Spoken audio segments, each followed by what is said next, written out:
Still in Dew's workroom, now Mew took the glass containing his bodyguard's hot blood that he had killed.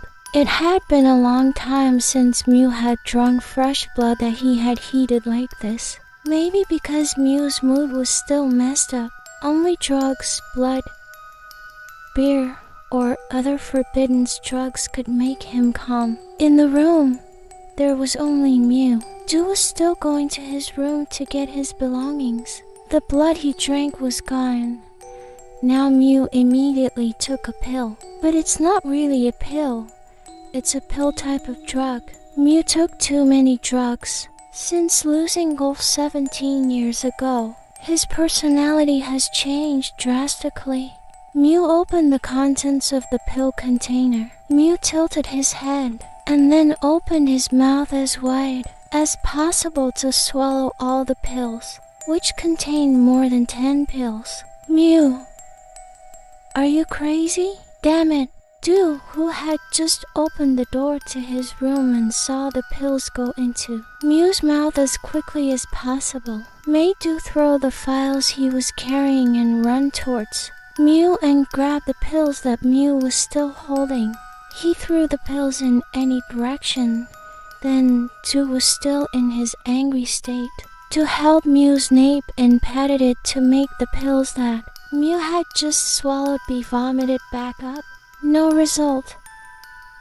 Dew's hand pats couldn't make Mew vomit those pills out. Dew gave up.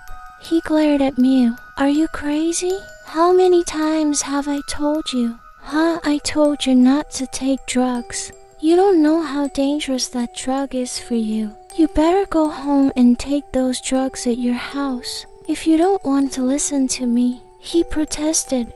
Then Dew walked back to pick up the files that he threw earlier. After picking up his files, Dew immediately sat down in front of the desk in his workroom, ignoring Mew, who was still silent on the sofa. Silence. No one started a conversation between the two vampires. Dew was still sulking, and Mew was still daydreaming, looking in any direction. Gulf is mad at me, Mew said suddenly, making Dew turn to him. He just turned, not intending to answer Mew's words. For the past 10 years, have I been forcing my desires too much?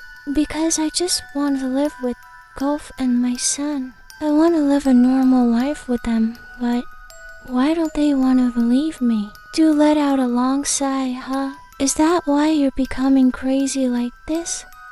He said. He doesn't want to believe you, but you don't want to believe him. Just try if you can fight your fear. Then tell Gulf the secret you've been hiding from him all this time. Maybe they won't hate you like this. Mew was still daydreaming, listening to Dew's advice. You were wrong from the beginning. You shouldn't have gone through the path of lies if you wanted to get Gulf. He continued. Mew was silent for a few minutes. If Gulf knew that Violet was the one who killed his mother, would he still love me? He muttered suddenly. That's what you're afraid of. Mew, you better tell him about this yourself than Gulf having to hear it from someone else. Dew said. Mew was silent. Mew, be honest with me. You actually liked Gulf when he was still with his younger brother, right? Suddenly, Mew turned towards him. Decades ago, your gaze when you saw Gulf's photo was very different. I've known you for centuries, Mew. I know that. If the end of your story is separation, be sure it will be better than you forcing Gulf to stay with you. It's not that I don't approve of your relationship with Gulf. Honestly, I was very happy when you were with Gulf, because since Gulf's arrival, you laughed more often, but don't you think about Alicia? You also got her pregnant. You shouldn't have abandoned her like that because whatever happens, Alicia's child is also your child. If you don't want to burden Gulf, are you willing to protect him from people who intend to harm him? At least, make sure Gulf is safe before you leave him again. Only you know how he is now, shutting your mouth, not wanting to talk just because you're afraid. It will only harm both of you. Now you better go home. It's already 3 a.m. You also have to take your son to school. And if you can change your ego, your stubbornness, and your bad thoughts from your mind, from now on, act like you deserve to be called the husband of your children. Okay, I'm going home. Remember my words. Du said. Don't let anyone else tell Golf about this. Don't let him misunderstand. Because right now only you can he trust. It's true, what Du said earlier. After that, Mew got up from his seat. Then he immediately went out of Du's room and Du's house to go back home. The early morning, Mew had just arrived at his residence. He was greeted warmly by his bodyguards. While Mew was indifferent, Mew opened the door to his house, then walked towards his room. And when he got there, Mew didn't see the person he was looking for. Golf Meadowin. Mew went out of the room again to go to the kitchen. Sure enough, he saw Golf cooking with Ajuma, the middle-aged woman maid. The Ajuma earlier realized the presence of her master. She was immediately alert. The Ajuma went out of the kitchen when she saw the master's gaze. Ajuma, please get the eggs, Golf ordered, thinking that Ajuma was still in the kitchen. Mew took the egg from the refrigerator, then walked towards Golf. He extended his hand to give the egg to Golf. Golf didn't turn when he took the egg from Mew's outstretched hand. Mew smiled wryly at Golf's behavior, as if Golf was too busy finishing his cooking. Now Mew was sitting on the dining chair, staring intently at the fox demon, unable to contain the happiness in his heart. Mew smiled to himself, looking at Golf's back, imagining dirty thoughts in his head. Mew is indeed crazy. A few minutes later, Golf turned around with both hands carrying a plate containing fish and beef. He was about to step. His step stopped when he saw Mew looking at him. Golf daydreamed for a moment.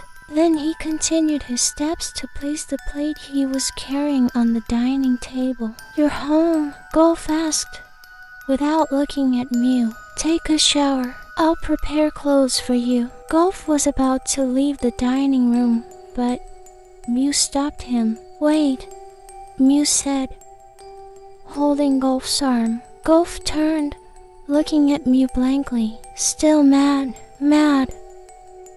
I'm not mad at you. About last night, I didn't think too much about it." Golf replied, "Done if you're done.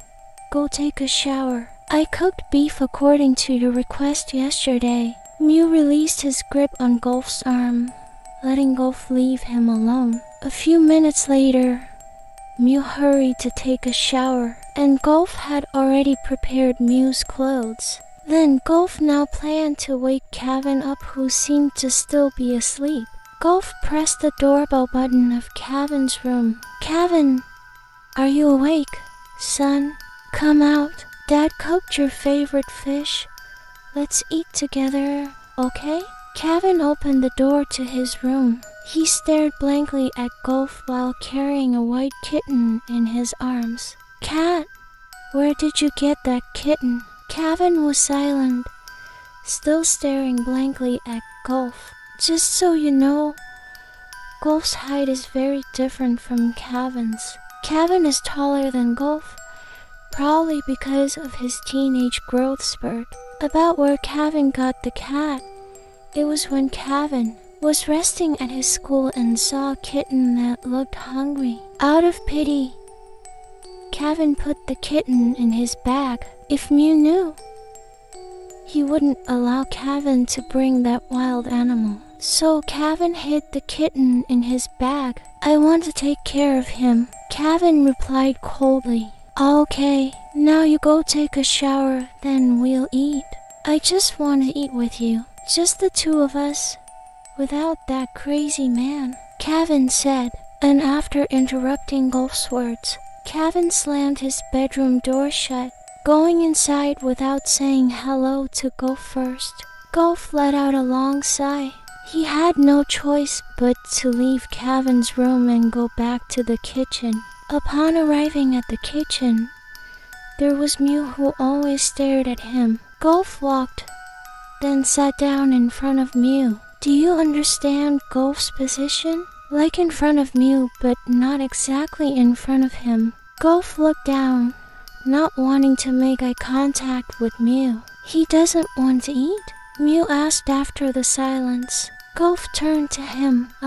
He wants to eat, but he said he doesn't want you to be there, he said a little nervously. Mew smiled, then shifted his seat right in front of Gulf. After that, Mew leaned his head until it was right in front of Gulf's face, just a few inches away. Gulf was stunned, confused. Okay, I'll let you eat with just Kevin, but in return, after Kevin goes to school, you have to go to the office with me. Huh?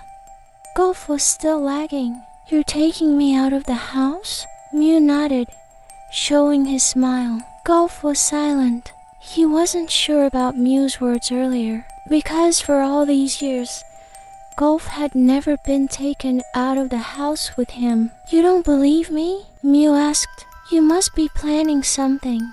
What do you mean? You wouldn't take me out if there wasn't something else you wanted to go to. Mew chuckled. Something else? No, Ween.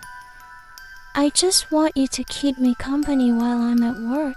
That's all. There's nothing else I want to go to. But his words stopped when he accidentally turned to the side and saw Kevin standing straight at the kitchen door, arms crossed, staring sharply at Mew. Mew also turned. Not long after, Mew got up from his seat, walked towards Kevin until he was right next to Kevin. Mew smiled thinly, as if Mew was mocking Kevin. Kevin clicked after Mew walked past him, out of the dining room. After Mew was no longer there, Kevin walked towards Gulf, sitting right in front of Gulf, taking Mew's former seat. Kevin, Gulf called softly. Kevin didn't respond. His frowning face was still visible on his handsome face. Dad will get you some rice, okay? Gulf still tried to smile, even though in his heart Gulf felt hurt when Kevin ignored him like this. Gulf got the rice and fish soup for Kevin, putting it in front Kevin's table. Kevin turned towards Gulf, looking annoyed at Gulf's face. Then he took a bite of rice and ate it very quickly. Kevin, Dad, Kevin said suddenly. Why is Dad so stubborn? Dad wants to give him another chance. Pa, Kevin knows last night Dad and that guy fought, right? He protested. Gulf was still silent. Remember, Pa? He already has a wife. One day, he can also leave Dad as he pleases. So, Kevin begs Dad, be careful. Don't let Dad get heartbroken again just because of that insignificant person. We'll just follow the flow until he throws us away. Don't ever trust him if he still doesn't want to be honest with Dad. Kevin, don't worry about that. Just finish your school. You have to graduate. Hurry up and eat. The rice is getting cold. Gulf replied. Kevin clicked his tongue in annoyance. Again, his dad didn't want to listen to his words. Until finally Kevin finished eating. There were 3 of Mew's bodyguards who would take him to school. After watching Kevin leave for school, Gulf was about to clean up the leftover Kevin's dishes. But suddenly Mew came, staring at him non-stop. Gulf turned to him, staring back at Mew. Not long after, Mew spoke. Done, just leave those dishes. I want to go to the office now. After that, Mew walked towards Gulf. Then he pulled Gulf's hand to go to his room. He prepared clothes for Gulf, then went to the office together. Just the 2 of them. There were no bodyguards or Mew's drivers on duty. Until Gulf was surprised. What was Mew planning? The atmosphere in the car was quiet. Gulf leaned against the front seat of the car while turning to the side. His face looked like he was in a bad mood. Mew turned to him. "What are you thinking about?" he asked, making Gulf wake up from his daze. Gulf turned towards Mew for a moment, then refocused forward. "Nothing, babe," Mew called softly. "Just tell me, did I make another mistake?" "No." "Then what's making you in a bad mood like this?" Gulf was silent for a moment. Are you taking drugs?" Gulf said in the end, a little fear and anxiety in his heart. Mew smiled thinly while chuckling softly. It was the answer to Gulf's question earlier. "Why are you taking drugs? You know it's very dangerous for your health. You better stop taking them." "You worry?" "Yes. I don't want anything to happen to you." "So, will you stop taking drugs?" Mew was momentarily stuck, hearing Gulf's answer that he had never heard before. Because usually, Gulf would avoid it if Mew asked like that earlier. "As long as you're always by my side like this, accompanying my daily life, I'll try not to take drugs anymore." Now it was Gulf's turn to be silent. He didn't intend to answer Mew's words until it ended with silence again. Mew hadn't been focusing too much on driving. He occasionally glanced at Gulf. "Don't worry about me. I won't die anytime soon. The only thing that can kill me is when you reject me. So, if you're worried about me, would you go on a date with me tonight? Just me and you. I want to feel that." Gulf was stunned. He stared blankly at Mew's face to re-examine what Mew had said earlier. "Date?" Gulf said, still confused. Mew nodded slowly, smiling. Gulf was silent after that. "You don't want to go on a date with me?" he asked again. "That's not the problem. I'm just confused. What are you actually planning? You've never once wanted to take me out of your house. That's very strange to me." Gulf, Mew said softly, "because I want to make you more comfortable when you're with me. I don't want any coercion in our relationship. I want to try to make you believe in me and fall more in love with me. That's very enjoyable. I want to see you laugh happily when you're with me. I even want you and Kevin to go for a walk together. I want to make Kevin accept me so that I can marry you quickly. So, will you go on a date with me tonight?" He remained silent for a moment. Then a few minutes later, Gulf smiled thinly and nodded slowly to answer Mew's question earlier. "So, did Mew?" He returned Gulf's smile. Then he refocused on driving. I want to ask, but if you don't want to answer, it's okay." Gulf said a little nervously. "Tell me what you want to ask." "Gulf, is it okay you take me to the office?" "Why should that be a problem? The people at the office will think weird things. They will think that everyone at the office already knows that you are my wife. So no one will dare to slander your name," Mew said. Gulf widened his eyes in surprise, glancing at Mew for a moment, then focusing forward again. His heart wasn't safe if Mew started seducing him like this. "Damn, your heart is too weak, Gulf." Mew chuckled softly. It was very funny to see Gulf's red face from holding back his embarrassment. "You're funny. I like that. From now on, I'll tease you more often." He bit his lower lip thinly, trying not to look at Mew. That's what Gulf is doing now. Mew smiled thinly again. Then he started focusing on driving. But occasionally, Mew still kept glancing at Gulf. At this break time, now Kevin is sitting in the most corner of the canteen, still carrying a kitten that he found yesterday. Kevin feeds the kitten. He is very happy to see the kitten eat with gusto. I'll give you a name, Kana. It suits you very well. You're like my dad, stubborn and stupid," he muttered, while stroking the kitten's hair. until a few minutes later, suddenly there was a man, who seemed to be Kevin's senior, who was sitting in front of him. Kevin was confused. He stared at the man. Why is he sitting here? Yet there was never anyone who wanted to sit with him. The man was still staring at the cat in front of Kevin, smiling thinly. Damn! His smile reminds Kevin of the figure of a child 10 years ago. But how is that possible? Kevin still doesn't believe in that thought. Maybe the child 10 years ago has forgotten Kevin. That's what Kevin thinks now. Excuse me, Gulf said, making the man turn towards him.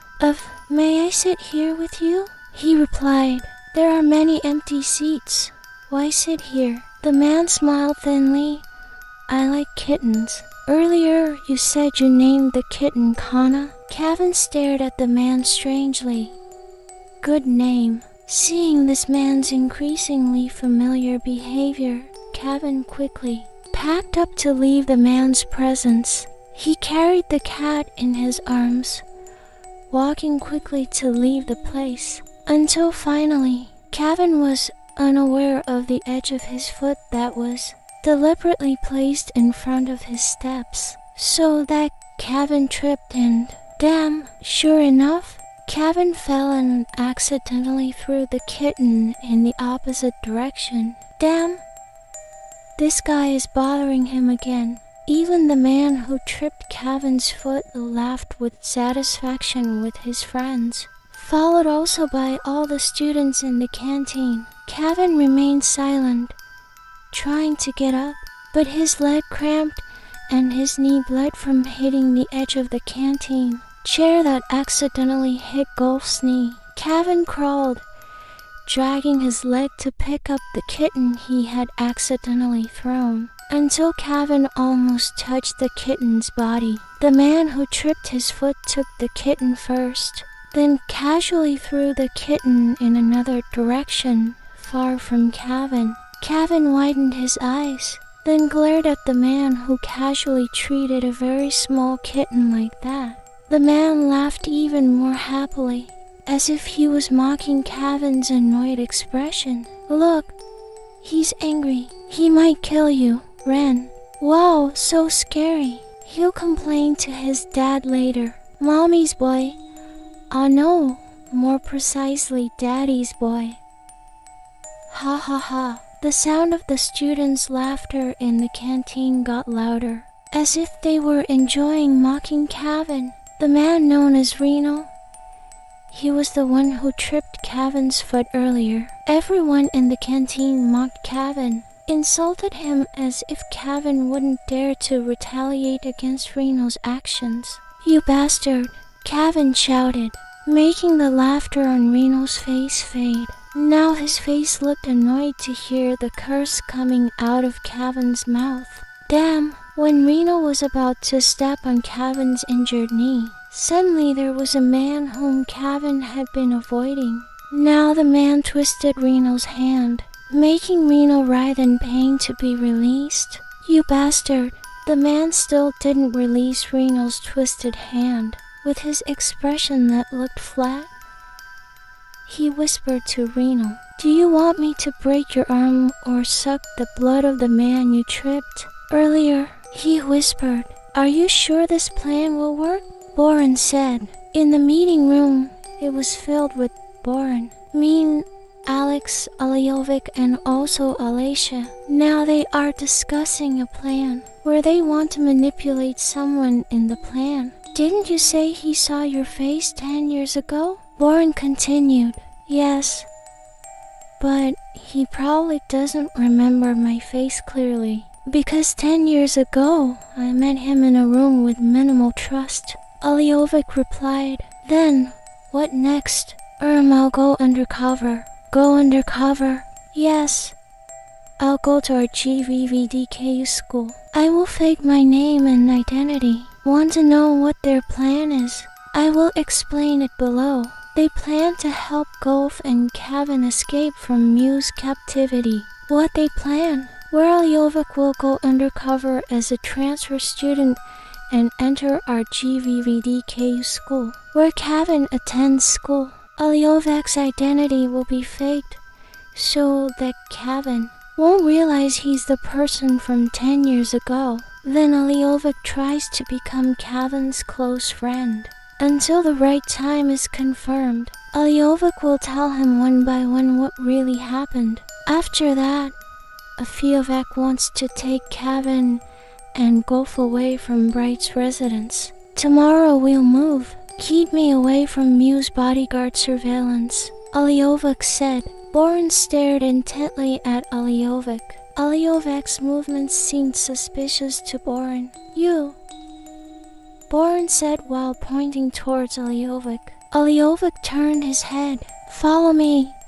I want to talk to you alone, Boren said, then left the meeting room, followed by Aliyovic.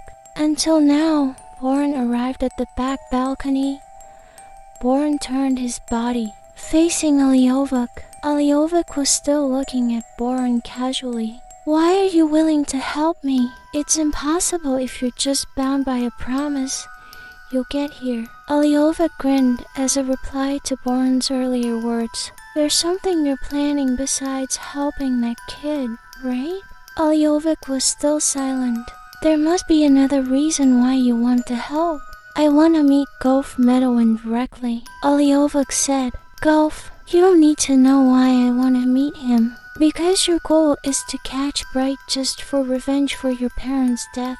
Right, we'll both win. I get Gulf and you get Mew, Aliyovic replied. After that, Aliyovic left Boren on the balcony alone. Aliyovic's words kept ringing in Boren's mind. What is Aliyovic actually planning? Boren can't regret his actions because he has trusted Aliyovic.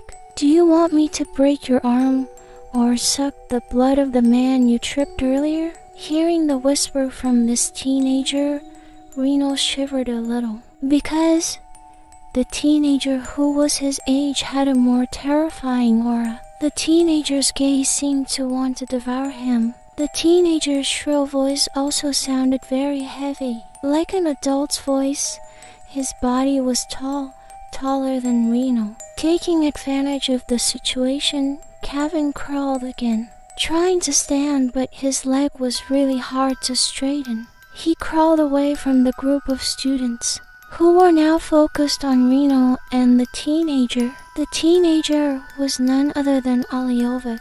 Realizing Kevin's departure, Aliyovic gripped Reno's fingers even tighter, squeezing until it made a cracking sound. Reno screamed. His fingers felt broken. He crouched down, following the direction of Aliyovic's hand grip, until a few minutes later, Aliyovic stepped on Reno's knee with his shoes. Until he didn't realize, Reno's pants were torn and bleeding from the injury of Aliyovic's shoes. All the students were scared. They wanted to scream, but they didn't dare because Aliyovic glared at them. After he was satisfied, Aliyovic released his grip on Reno's fingers. He patted his own palm and then left the canteen hall casually, without paying attention to Reno's hysterical screams. It seems that it's true, Reno's fingers are broken. Back to Aliyovic. Now Aliyovic is walking towards Kevin, who is still crawling not far from the canteen hall. Until he was in front of Kevin's direction, Aliyovic crouched in front of him. Kevin clicked his tongue in annoyance. He tilted his head to see who was blocking his way. Need my help? Aliyovic said, extending his hand. No, get out of my way. You're stubborn, just like your dad, Aliyovic said, while lifting Kevin's body into his arms. Like carrying Kevin's body, putting one of Kevin's hands on his shoulder, and Aliyovic's hand was holding Kevin's hand that was on his shoulder.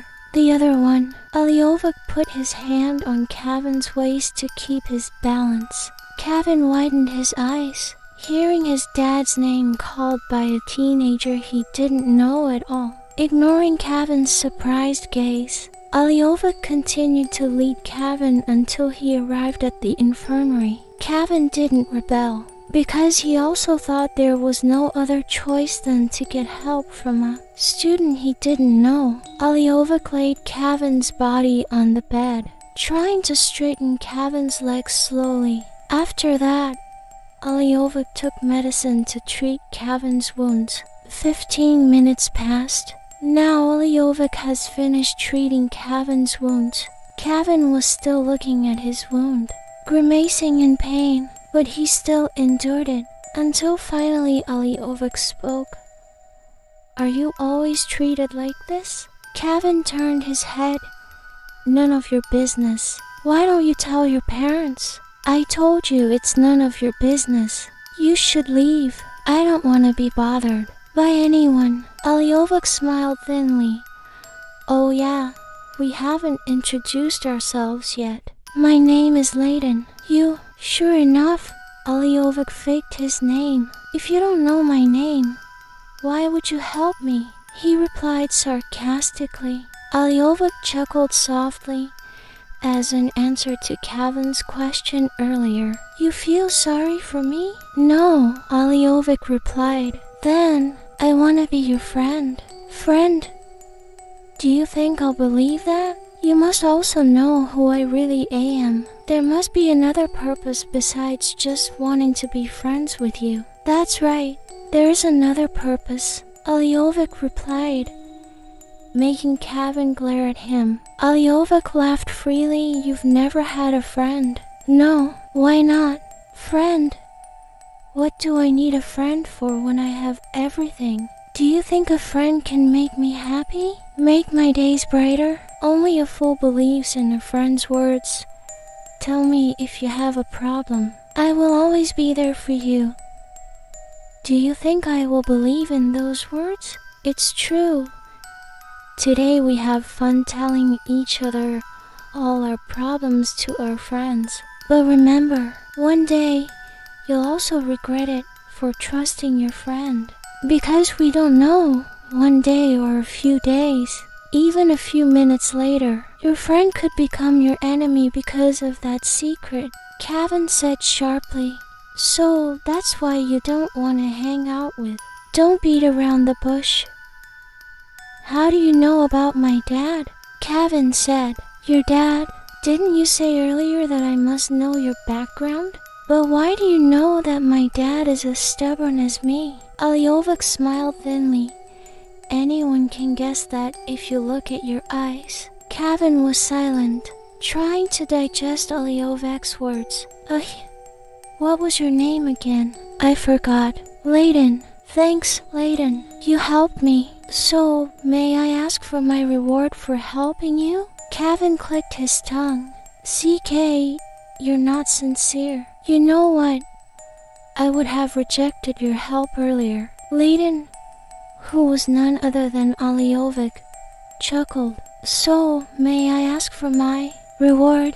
he said again. "Money? No. Then, I want to be your friend." "Oh, for how long?" Layden was momentarily stuck, hearing Kevin's answer. "How long?" "Yes, because it's impossible for someone as rich as you to be friends with me for a long time." "Do you want me to prove it?" "No need. I don't need that. But you want to be my friend as my reward?" "Whatever. I want to rest." "You should go quickly and go back to class," Kevin replied. "Okay. I want to go home with you after school." "I can't," Kevin said. "Why? I'm not like you, who can go wherever I want after school. You understand what I mean?" "Yes. Okay, I'm leaving," Aliovic said. After that, he left the infirmary, leaving Kevin to rest alone. Upon arriving at Mew Suppasit's office, he was holding the hand of his lover, who was none other than Gulf Kanawut. Entering the balcony of the office rooms, he was greeted warmly by the office employees, making Gulf's heart calm and relieved.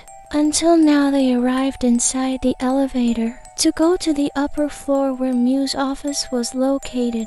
I told you they wouldn't dare to mock you, Mew said, while stroking Golf's hair. Golf smiled. His heart was really very happy. The elevator door opened. Mew was still holding Golf's hand tightly and guiding his way. Until they arrived in his office, Mew sat Golf on the sofa in the room. Stay there. I'll order you some food, Mew said. Then he walked and sat on his office chair. Golf obeyed. He kept looking around the room until when Golf turned his head back, he saw the view from outside the window that looked very beautiful. Unfortunately, Golf couldn't see closer. Mew turned towards Golf. He was sensitive. Then Mew said, "Come closer if you want to see the outside atmosphere more closely." Golf was silent for a moment. Then a few moments later, Golf stood up. He walked slowly towards the very large window and looked out the window. Suddenly, Golf was lost in thought in that gaze. "Babe," Mew called softly, but Golf still didn't respond. "Honey, are you resisting?" he said again in a higher tone, making Golf turn towards him. Sorry, what are you thinking about?" "Nothing. You better focus." "How can I focus if your mind is not thinking about me?" Mew said. "Sorry, tell me. What made you daydream like that?" "It's not a big deal. No matter how small your problem is, you shouldn't keep it to yourself. As long as you're still with me, you can tell me all your problems." I don't you want to go back to Thailand?" Golf said, a little nervously. "Thailand? You want to go back there? I miss my mother's grave. I want to visit my mother's grave. But if you don't intend to go back there, it's okay." Now it was Mew's turn to be stiffly silent. I don't know why seeing Golf talk about his mother made Mew's heart a little nervous and scared. Mew got up from his seat, walked towards Golf and held both of them. Golf's shoulders. "You want to go back there?" Golf nodded slowly, "But if you mind, it's better not to. Besides, your business here is getting bigger." "Sir, here's the food." In the middle of their conversation, a waiter arrived carrying the food that Mew had ordered earlier. Until a few minutes later, the waiter left the room. Mew refocused on Golf. "Eat first. We'll discuss this again later, okay?" Golf had no choice but to nod. Then he walked back towards the sofa to take the food. So did Mew. He sat back down on his office chair while glancing at Golf, who was eating several times. The atmosphere was quiet. No one started talking to each other. "Alacia," Golf said, breaking the silence. "How is she? Didn't you also have a son with her?" Golf said, without turning to Mew. Mew was silent. Mew was confused why Golf suddenly brought up Alacia again after all this time. "You abandoned her, or have you been secretly meeting her without my knowledge?" Golf continued, his tone getting colder. "Golf, why are you suddenly bringing up that issue again? Then, should I just stay quiet? It's very unfair to her if you only care about me, especially since she's a woman." Golf argued.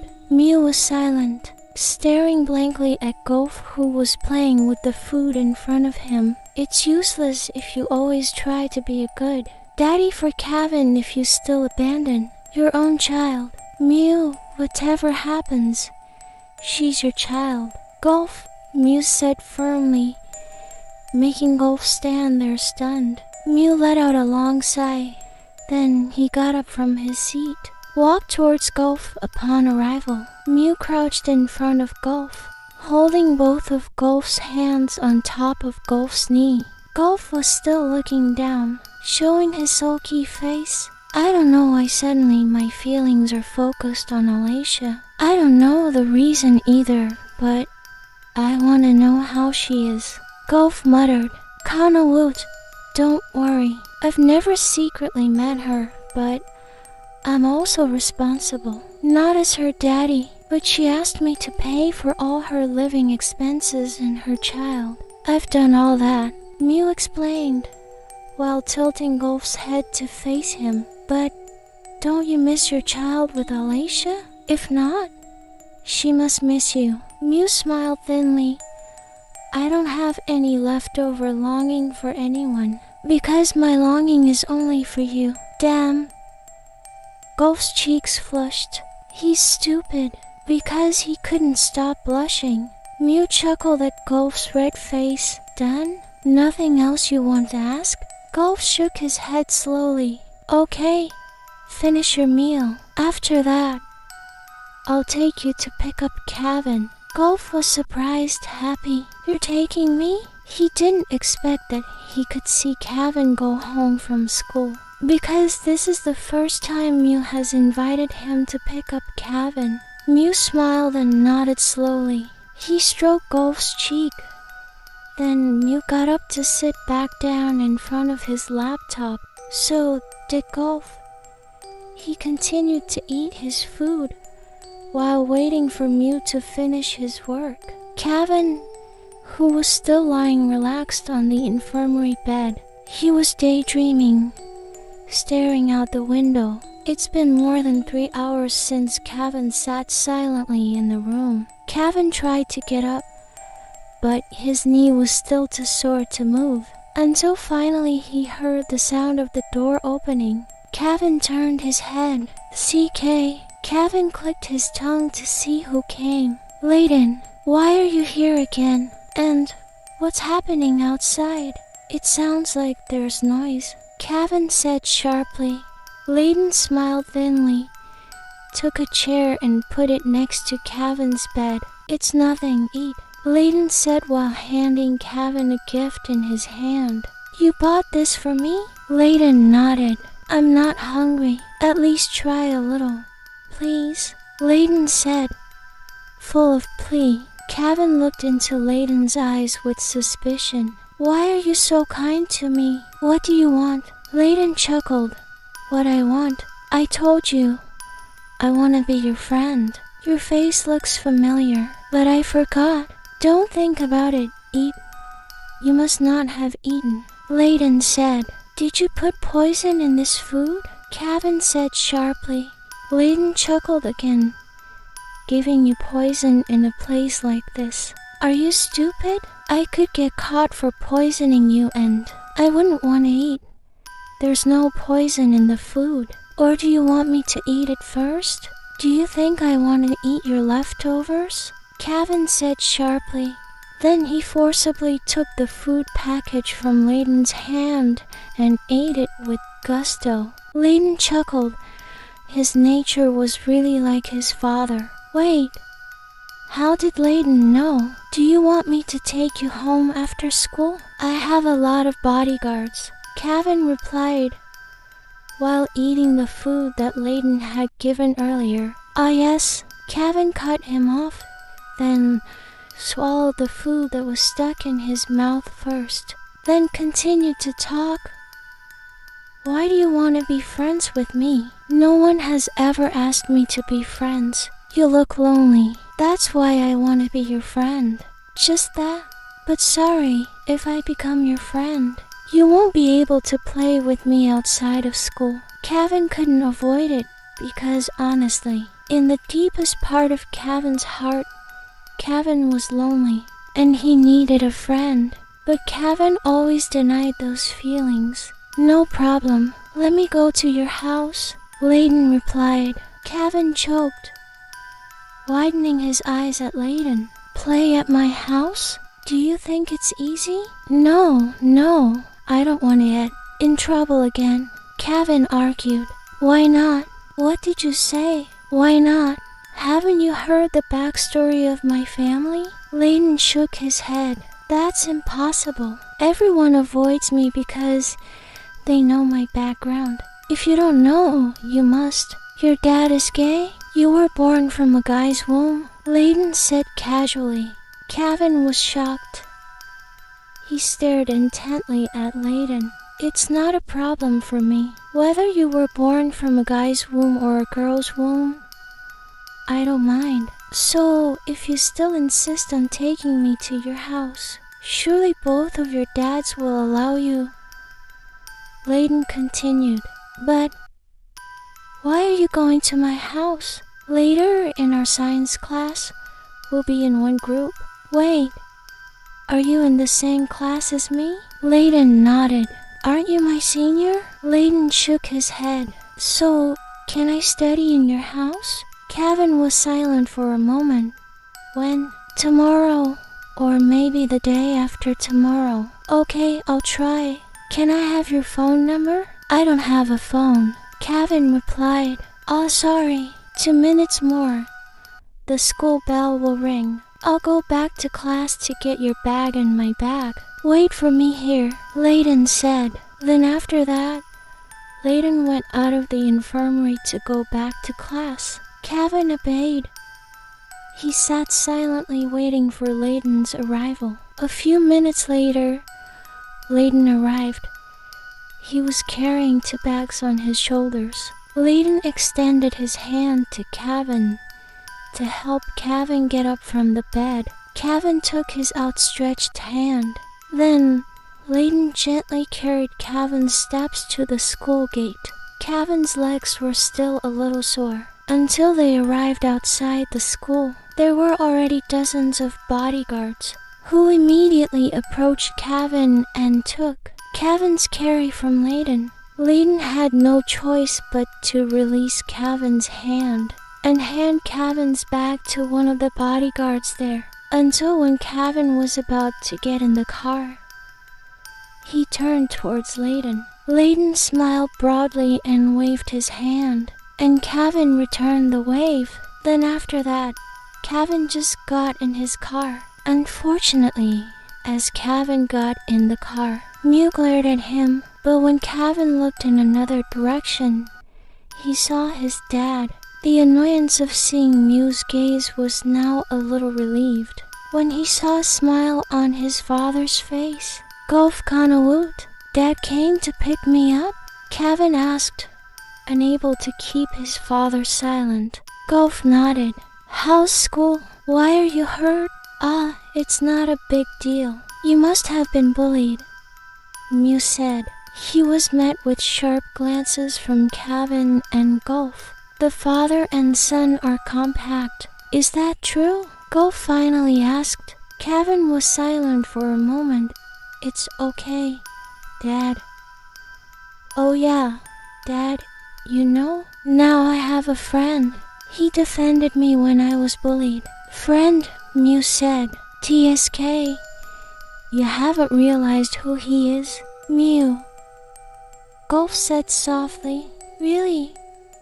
What's your friend's name? Gulf asked so that Kevin wouldn't be in a bad mood again. Layden, he's a transfer student. Mew clicked his tongue again, hearing the name Kevin mentioned. Ignoring all that, Mew started his car, then slammed the steering wheel to go home. Kevin, who was now sitting in the back, saw Gulf and Mew sitting side by side in the front. Made his heart a little jealous. Mew grinned at Kevin's cynical gaze that was visible in the car window. Don't arbitrarily judge people as your friends. He might have other purposes for getting close to you. Kevin clicked his tongue in annoyance. What do you know? Do you think I should keep being alone like that? Just keep quiet if you don't know what I feel. You, Mew, Gulf said. Gulf shook his head, signaling Mew not to respond to Kevin. Mew let out a soft sigh. He had no choice but to obey Gulf's orders, to avoid any commotion between them later. Kevin, Gulf called. Yes, Dad. Dad just wants to say, be careful, okay? Don't believe people's words quickly. Dad knows you're lonely, but don't get tricked because of your loneliness. Yes, Dad. Kevin understands and Kevin knows. Mew widened his eyes, looking intently at Kevin. Why doesn't Kevin respond to him the way he responds to Gulf's words? Not fair. That's what Mew thought. Mew clicked his tongue, meaning, if you weren't my son, I would have made you my food, Kevin. Mew intentionally used Russian so that Kevin wouldn't understand what he said earlier. Gulf, who understood what Mew had said earlier, widened his eyes. He glared at Mew, then pinched Mew's stomach. It hurts, babe, Mew shouted, which made Kevin even hotter. Mew was intentionally doing that